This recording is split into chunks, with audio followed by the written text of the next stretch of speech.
In espionage, truth is not hidden, it is rearranged. Every intelligence service learns this lesson early, but only a few master it well enough to weaponize it. For Mossad, deception was never about lies alone. It was about creating realities so convincing that the enemy would step inside them willingly, believing they had chosen the path themselves. The year was 1986. Europe was quieter than usual, at least on the surface.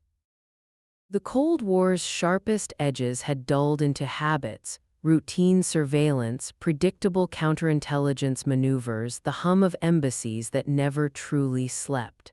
Airlines carried businessmen, diplomats, pilgrims, and the occasional fugitive slipping through the cracks of false paperwork and borrowed identities. One such passenger believed he was invisible. He boarded the aircraft in Rome under the identity of a Catholic priest, black clerical suit, silver cross, calm eyes trained to appear compassionate but distant. His documents were authentic, his accent rehearsed, his manner flawless. To immigration officers, he was another servant of God traveling between dioceses. To fellow passengers, he was polite, quiet, forgettable. But to Mossad, he was none of those things. He was a courier for a hostile network operating between southern Europe and the Levant, a man who had transported encrypted messages, cash payments, and operational directives that had already cost lives. For years, he had evaded capture not through brilliance but through discipline. He never stayed long, never used the same route twice, never trusted technology, and when the pressure mounted, he disappeared behind the oldest disguise in human history, faith. Mossad had not lost him. They had waited. Inside a secure room in Tel Aviv, far from the terminals and the boarding gates, his file lay open beneath cold fluorescent light. The photographs were grainy but unmistakable. Surveillance stills, airport cameras, a shadow entering a church in Milan, a reflection in the glass of a Paris café, patterns slowly forming where chaos once lived. The problem was not locating him. The problem was touching him. He traveled protected by laws, optics, and sanctity. Arresting a priest on foreign soil would ignite diplomatic backlash. A rendition gone wrong could compromise years of quiet cooperation with European services. And killing him, while easier, would leave unanswered questions buried alongside the body. Mossad wanted something else. They wanted separation, not capture in a crowd, not confrontation in public. They wanted him alone, unwitnessed, unprotected, psychologically unmoored. Intelligence doctrine had a phrase for it: isolate the target from their narrative. To do that, they chose the one place no one suspects betrayal, 30,000 feet above ground. The aircraft itself was unremarkable, a commercial flight operating under a European carrier with routes that crossed borders and assumptions alike. Pilots trained to fly, crew trained to serve, passengers trained to trust. Among the cabin crew assigned to that flight was a woman in her early 30s. Her uniform was pressed. Her movements efficient, her smile professional and warm but never lingering. To her colleagues, she was a transfer from another route, filling in due to staffing adjustments. Her name, accent, and employment history checked out. Her real identity did not. She had been trained not in hospitality but in observation, not in emergency procedures but in human weakness. She spoke 4 languages fluently and a 5th well enough to pray in it convincingly. Her instructors had taught her how to read hands, posture, breath patterns, the micro signals that betray tension even in the most disciplined operatives. She was not armed, she did not need to be. Mossad's plan did not rely on force, it relied on inevitability. The target boarded last, as he always did. He chose an aisle seat near the middle of the aircraft, close enough to exits, far enough from attention. He placed his bag beneath the seat in front of him, fingers resting on it a fraction longer than necessary. Habit, control, awareness. When the cabin crew began their routine checks, she noticed him instantly. Not because he stood out, because he didn't. Priests, she knew, tended to observe, to listen, to engage softly. This man did none of those things. His eyes scanned patterns, not faces. His posture was rigid, prepared, not reflective. He watched reflections more than people. He measured space like a soldier, not a servant of God. He noticed her too, not consciously, but instinctively.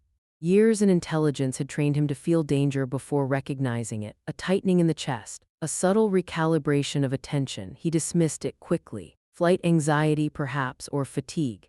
He closed his eyes and began to pray, not as an act of devotion but as camouflage. As the aircraft climbed, so did the stakes. Mossad analysts monitored the flight remotely, not through overt surveillance, but through legal channels, passenger manifests, flight crew assignments, airline cooperation agreements buried deep in bureaucracy. Nothing illegal, nothing traceable, everything deniable. The goal was simple in theory and brutal in execution: create a reason for the target to move, to stand, to follow, to leave the safety of his seat and enter a space where identity could be reshaped. The cabin crew agent began with proximity. A routine offer of water, a polite nod, a glance held half a second longer than standard protocol allowed, not flirtation, not suspicion, just presence. He declined the drink without opening his eyes. That was the confirmation. She marked the time mentally, adjusted her approach. She had been briefed on his psychology: avoidance under perceived threat, compliance under perceived authority, vulnerability under moral framing. So she waited. 2 hours into the flight, turbulence rolled through the cabin, enough to justify concern, not enough to alarm. The captain's voice crackled calmly over the intercom. Seatbelt signs illuminated. She approached again. This time she spoke. Her voice was soft, respectful. She addressed him as father. She mentioned a procedural issue, a request from the flight deck, a routine matter requiring his presence briefly for safety verification. He opened his eyes. In that moment, something fractured. The priest saw what no one else could: not a flight attendant, but an anomaly. Her posture was wrong, too balanced, too alert. Her eyes were trained, not kind. Years of survival screamed at him to refuse. Years of discipline told him to comply. He stood. And somewhere far away, inside a room without windows, a Mossad officer quietly said, "Now." The aircraft continued forward, unaware that a life and an operation had just crossed the point of no return. In intelligence work, movement is confession. The moment the target rose from his seat, the illusion of control shifted. The aisle narrowed. The noise of the cabin faded into something distant and indistinct, like sound underwater. Every step forward was a step away from anonymity, even if he did not yet understand why. The cabin crew agent walked ahead of him, not looking back. That was deliberate. Predators do not rush prey, they let it follow, convinced it still has a choice. She led him past rows of passengers absorbed in magazines, sleep, and the quiet trust that nothing significant ever happens mid-flight. They stopped near the forward galley. This was not the cockpit, not yet. That mattered. The target's instincts registered it immediately. Real procedures, he knew, were precise. Deviations were where danger lived. She turned and smiled again, apologetic this time, as if burdened by inconvenience rather than intent. She explained that there had been a discrepancy with his boarding details. Nothing serious, merely a clerical error tied to international travel documentation for clergy. A formality, she said. 5 minutes at most. 5 minutes was an eternity in the wrong space. He nodded, offering a mild expression of patience and humility. Inside, calculations raced. No weapons visible, no raised voices, no authority uniforms, just an aircraft humming steadily toward its destination. If this was an operation, it was subtle, which made it dangerous. She asked him to wait and disappeared behind a thin curtain. The galley felt smaller without her presence.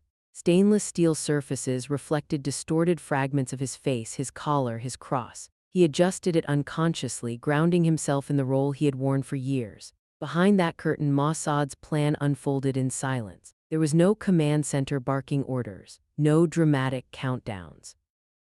Only procedure, layered, redundant, precise. Every movement had been rehearsed, not on the aircraft itself, but in mock fuselages, training facilities, and minds conditioned to anticipate hesitation. The agent returned, accompanied now by the senior purser, a man genuinely unaware of the operation he was facilitating. That too was intentional. Compartmentalization was the spine of Mossad doctrine. No one knew more than they needed to, and most never realized they were involved at all.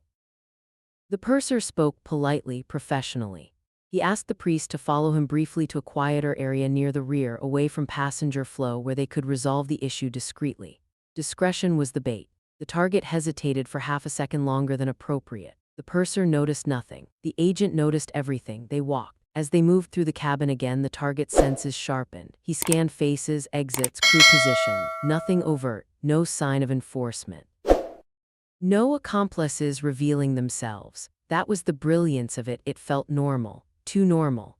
Years earlier, his handler had warned him, if something feels routine when it shouldn't, assume manipulation. But handlers also taught discipline. Panic exposed more agents than bullets ever had, so he followed. Near the rear galley, a narrow service area was cordoned off with a simple curtain and a crew-only sign. The purser gestured him inside, apologized once more, and excused himself, citing another duty. The curtain closed. Now it was just the two of them. The aircraft vibrated faintly. The smell of reheated meals lingered in the air. The hum of engines filled the silence between breaths. The cabin crew agent leaned against the counter casually, no longer smiling. She spoke his real name, not loudly, not threateningly, just enough to be unmistakable. The sound of it struck him harder than any physical blow. His body reacted before his mind, heart rate spiking, muscles tightening, breath hitching. He did not respond. Silence was his first defense. She continued calmly, methodically. She named places only his network knew, timelines he believed compartmentalized, an alias used once and burned years ago. Each detail peeled away a layer of protection he had wrapped around himself. This was no random check. This was a file walking on two legs. "You're not under arrest," she said finally. "And no one on this plane needs to know who you are." That was the second blow. Mossad rarely arrested mid-operation unless absolutely necessary. They preferred leverage, moments where the target understood the balance of power without being told. She offered him a choice framed as mercy. Cooperate quietly, step by step, and the flight would continue as scheduled. Resist, and the situation would escalate in ways that endangered far more than just him. She did not need to specify how. His imagination filled in the blanks. He asked one question, his voice steady despite the turmoil behind it. "Why here?" Her answer was simple: "Because nowhere else are you more alone." What she did not say was that the aircraft itself was the perfect psychological container. No escape routes, no allies, no sudden intervention. Jurisdiction blurred at altitude, time elongated. Every decision felt heavier, more permanent. She asked him to sit. He did. Over the next 20 minutes, the web tightened. She did not interrogate him in the traditional sense. There were no demands, no raised voices. Instead, she spoke about inevitability, about how patterns emerge no matter how careful one is, about how networks decay under pressure. She let him talk when he wanted to correct her. She let him stay silent when silence felt safer. Every reaction was catalogued mentally, measured against profiles prepared months in advance. He realized then that this operation had not been built around him alone. It had been built around who he thought he was. The priest persona, the humility, the restraint, the moral distance, had been studied, anticipated, neutralized. Mossad had not attacked his logistics. They had attacked his identity. At some point, he understood the real purpose of this encounter. They were not extracting information. They were confirming it. Outside the curtain, life continued. Passengers laughed softly. A child cried and was soothed. Coffee was poured. No one sensed that a quiet reckoning was unfolding meters away. When the seatbelt sign chimed off, the agent concluded the conversation. "You'll return to your seat," she said. "You'll disembark normally, and you'll continue your journey." He frowned. This was not how operations ended. "But understand this," she added. "You are no longer in motion. Every step you take from now on will be observed, every contact evaluated. You've been separated, not from this plane, but from your future." She stepped aside, opening the curtain. As he walked back toward his seat, the aircraft felt different, smaller, brighter, exposed. He sat down, clasped his hands, and bowed his head. To anyone watching, he looked like a man at prayer. Only Mossad knew he was already living in the aftermath. Far below them, cities passed unseen. Far ahead, consequences waited. And somewhere inside Mossad headquarters, a new phase of the operation was quietly authorized. One that would no longer be about subtlety, but about resolution. Exposure in intelligence is rarely loud. There are no sirens when an agent realizes the game is over. No alarms, no handcuffs snapping shut in a dramatic flourish. There is only a moment, brief, irreversible, when the mind accepts what the body has already understood. For the man in the priest's collar, that moment came not on the aircraft, but hours later on the ground. The flight landed smoothly. Applause rippled through the cabin in scattered pockets, the sound of relief and routine. Passengers rose, stretched, reached for overhead bins. The priest remained seated until the aisle cleared, a habit he had practiced for years to avoid attention. Nothing happened. No officers boarded. No agents intercepted him at the jet bridge. No whispered commands crackled through earpieces. For a fleeting second, hope flickered, danger unmaterialized often enough to reward caution. But Mossad did not need to arrest him. They needed him to move. The terminal swallowed him in its architecture of glass and steel. Fluorescent lights reflected off polished floors. Signs pointed toward baggage claim, customs, transit connections. He followed the flow with measured calm, every sense extended outward. He noticed things now that once would have blended into background noise. A man adjusting his watch too often. A woman pretending to scroll through her phone while walking against traffic. Reflections that appeared twice when they should have appeared once. None of them.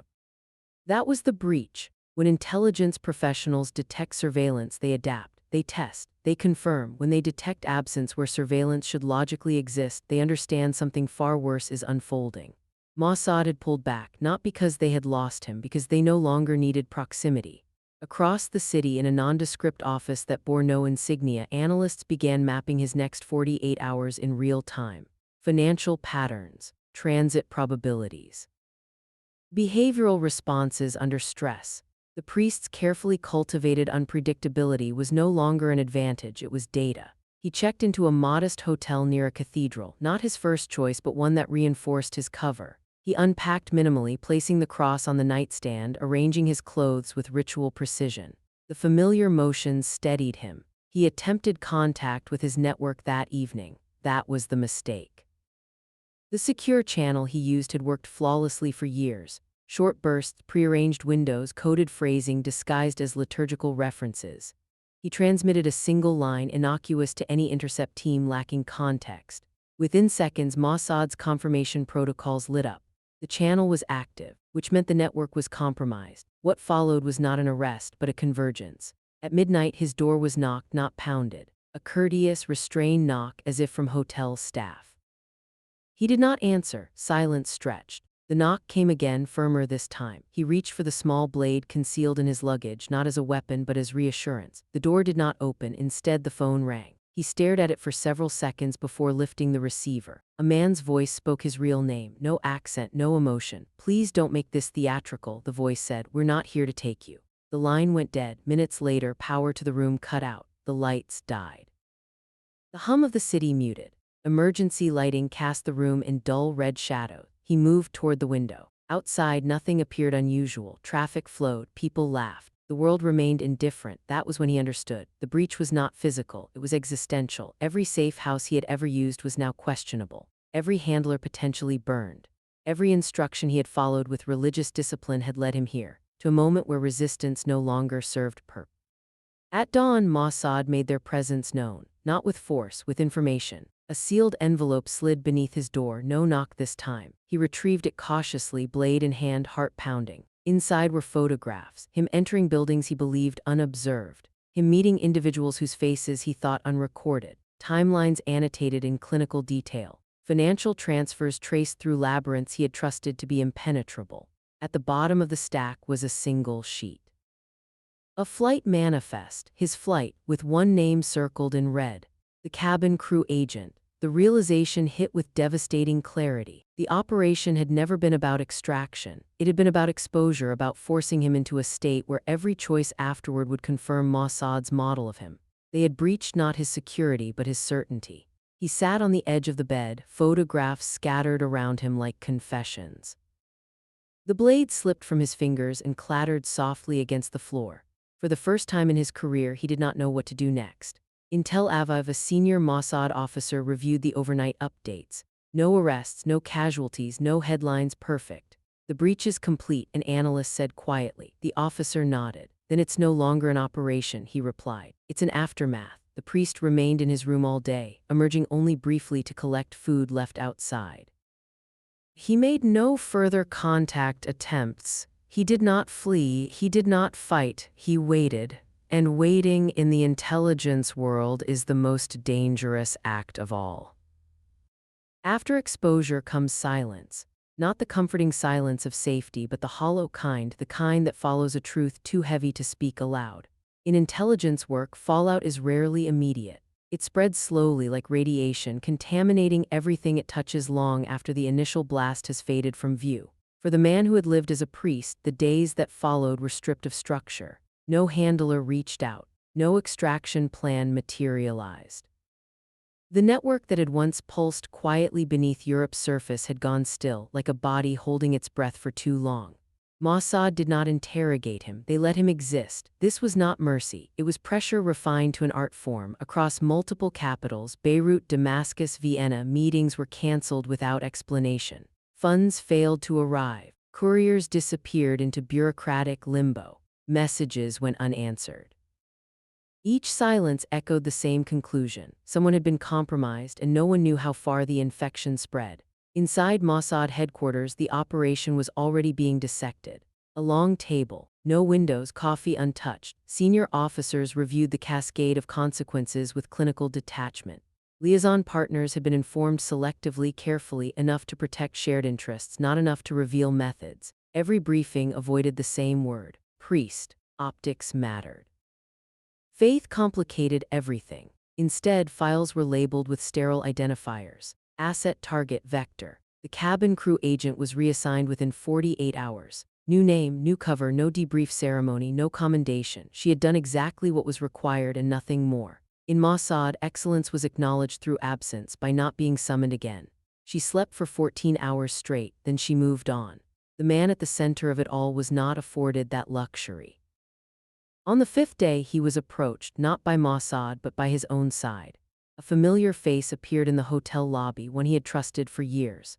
The relief he felt was immediate and fatal. They exchanged no words, none were necessary. The look alone carried accusation, fear, and calculation. They walked together outside. That conversation was never recorded, but fragments would surface later in declassified summaries and whispered recollections. He was accused of negligence, of deviation. Arrogance. He defended himself calmly, pointing out procedures followed, protocols observed. None of it mattered. In intelligence organizations built on secrecy, failure does not need proof, only consequence. He was cut loose, not formally, not publicly, simply abandoned. By the end of the week, the network he had served no longer existed in any meaningful form. Some operatives vanished, others defected. A few were quietly eliminated by their own side to prevent further compromise. Governments issued denials. Embassies claimed ignorance. Airlines continued flying. In Tel Aviv, the political leadership was briefed in closed session. The operation was described as a containment success. No medals were awarded, no press statements drafted. Mossad's victory lay in what didn't happen: no international incident, no scandal, no public outrage. But there was unease. One minister asked the question others avoided. If they were willing to do this on a plane, he said, what precedent have we set? No one answered. For Mossad's analysts, the moral calculus was already settled. The operation had neutralized a threat without bloodshed. It had rewritten doctrine, demonstrating that isolation, not elimination, could dismantle entire networks. But doctrine has a cost. The man who had worn the collar left the hotel 2 weeks later. No destination, no escort, no future in intelligence. He blended into civilian life like a ghost learning to breathe again. He attended Mass sometimes, not as cover but as habit. Whether faith followed was unclear. Years later, in a closed interrogation room belonging to a different agency, he would utter a single line when asked about Mossad. They didn't destroy me, he said. They made sure no one needed me again. That was the true fallout, not death, erasure. And as intelligence services across the world quietly adjusted their playbooks, one truth became unavoidable: the battlefield had shifted. Control was no longer asserted through force alone, but through psychological permanence. The damage could not be undone, only inherited. History remembers intelligence failures. Successes dissolve into footnotes. Years passed before fragments of the operation surfaced, never in full, never officially. A redacted paragraph in a European oversight report. A retired airline executive recalling an unusual cooperation request. A Mossad veteran, careful with his words, admitting that sometimes the cleanest operations leave no trace at all. By then, the world had changed. The Cold War had ended, but intelligence wars had not. They had only grown quieter, more intimate. Agencies studied one another obsessively, not to copy tactics, but to anticipate philosophy. And Mossad's philosophy after the airline operation was unmistakable. Isolation beats impact, exposure beats arrest, silence beats spectacle. Training manuals were revised without attribution. Psychological separation became a formal objective. New operatives were taught that the most effective neutralization was not removal, but redundancy. The man once disguised as a priest faded into obscurity. No memoir, no interview, no redemption arc. He lived a life that would never justify the risks he had taken, haunted not by fear but by irrelevance. That was Mossad's final move, to deny him even the dignity of consequence. Across intelligence communities, the operation became a quiet reference point, a cautionary tale shared behind closed doors. Never trust the obvious. Never underestimate civilian spaces. Never assume sanctity provides protection. Planes, hotels, churches, nothing was neutral anymore. And somewhere inside Mossad, the file remained closed. No codename, no commendation, just a note added years later by an anonymous hand. Operation effective, no further action required. In espionage, that is the highest praise. The narrator's voice lowers now, steady and distant. Empires do not fall from explosions. They erode when those who carry their secrets are left alone with them. If you want more declassified intelligence stories that changed the balance of power, don't forget to like, comment, and subscribe for more from Deep Spy Network. Because in this world, the most dangerous weapon is not force, it is certainty.